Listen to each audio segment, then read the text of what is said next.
The first thing I noticed after my grandmother died was how nice everyone suddenly became. Too nice.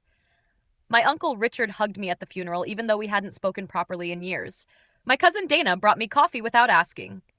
Annalise kept touching my shoulder every few minutes like we were some deeply connected family. At the time, I thought grief was changing people. I was wrong. Money was.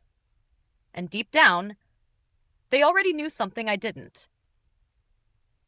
My grandmother, Eleanor Vale, built our family's wealth from scratch. She started with a tiny accounting office over a laundromat and turned it into a financial consulting business worth millions.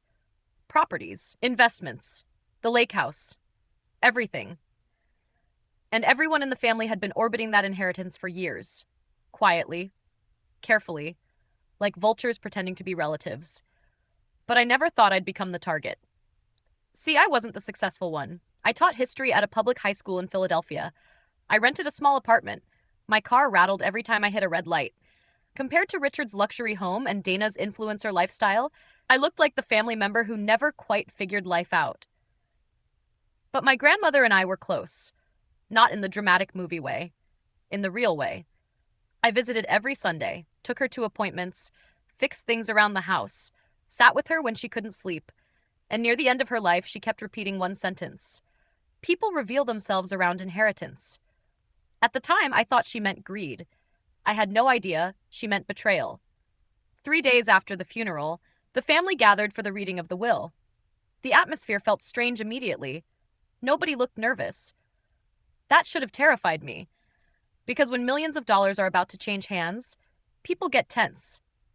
But Richard looked relaxed, comfortable, like a man waiting for a train he already knew was arriving.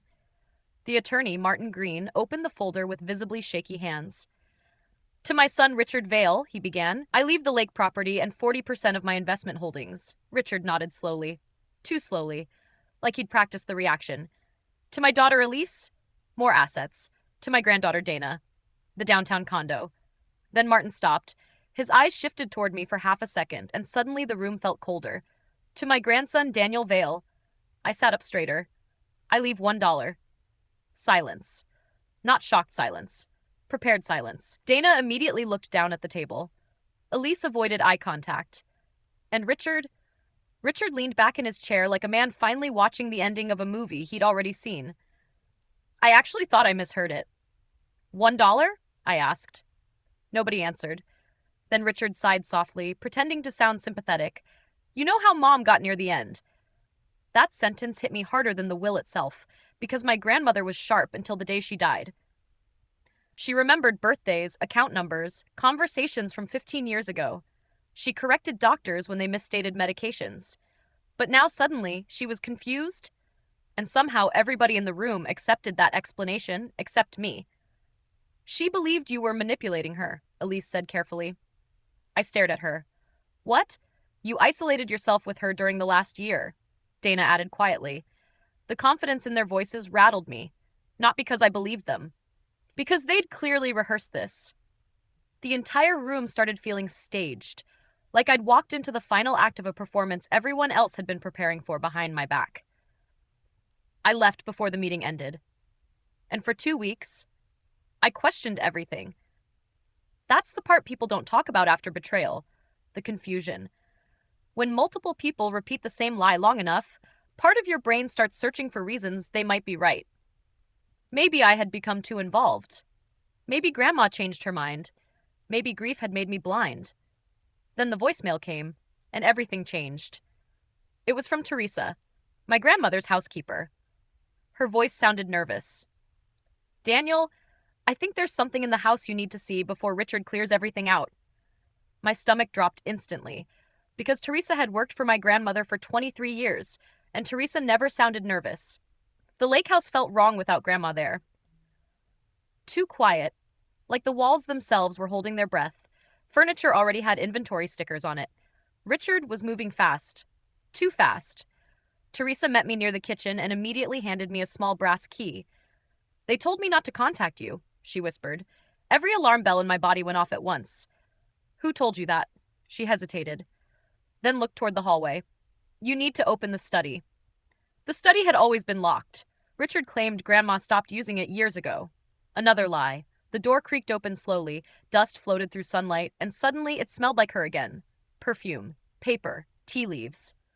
For a second, grief hit me so hard I almost walked back out.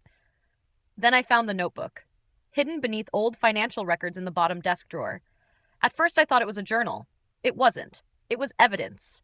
Dates, conversations, financial changes.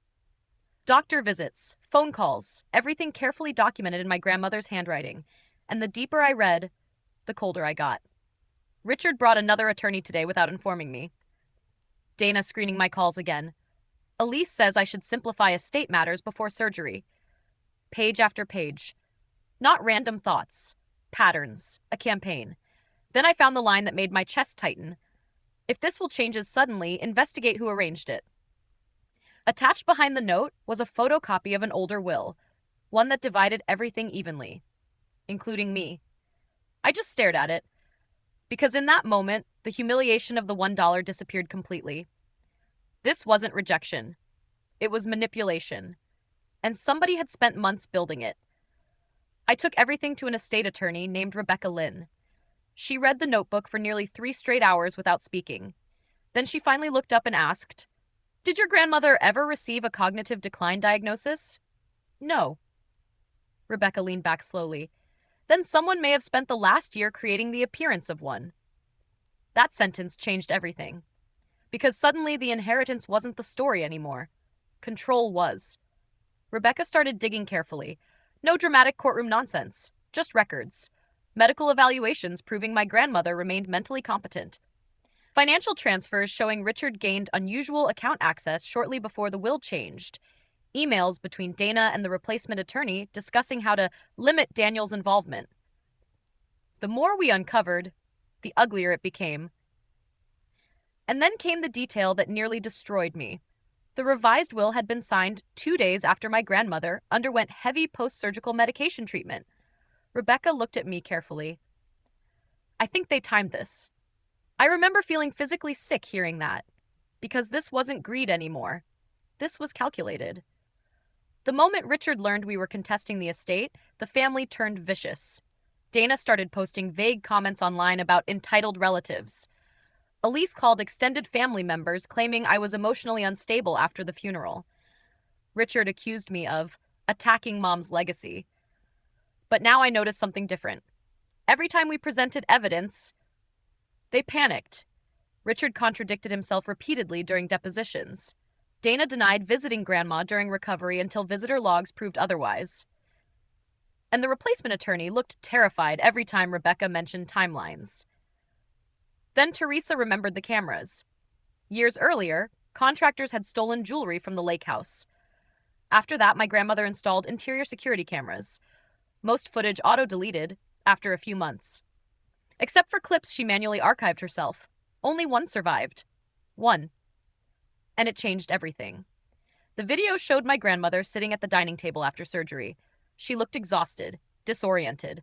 Richard sat beside her, sliding papers forward. At one point, Grandma frowned and asked, "Why is Daniel removed?" Richard answered immediately, "Temporary adjustment for tax protection."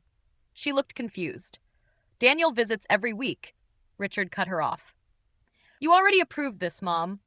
I still remember the silence after the footage ended. Not movie silence. Real silence. The kind where nobody knows how to recover because the truth just walked into the room uninvited. Richard's attorney requested settlement discussions that same day. But by then, the money barely mattered anymore, because the mask had finally come off. Extended relatives who supported Richard suddenly disappeared. Business associates started asking questions. Dana deleted months of social media posts overnight. Even Martin Green, the original attorney, finally admitted he'd been pushed out of later estate revisions after raising concerns privately. The settlement restored my inheritance. But more importantly, the court formally acknowledged evidence consistent with undue influence during the estate changes. Richard avoided criminal charges. Barely. But reputations don't recover from things like this. Neither do families. A year later, the lake house still sits empty. Nobody wants it. Too many lies inside those walls. Sometimes I still hear my grandmother's voice repeating that sentence. People reveal themselves around inheritance. She was right. But not in the way I thought. Inheritance doesn't create monsters, it exposes them. And in the end, my grandmother didn't leave me hidden evidence so I could fight for the money. She left it because she knew someday someone would need proof of who the family really was.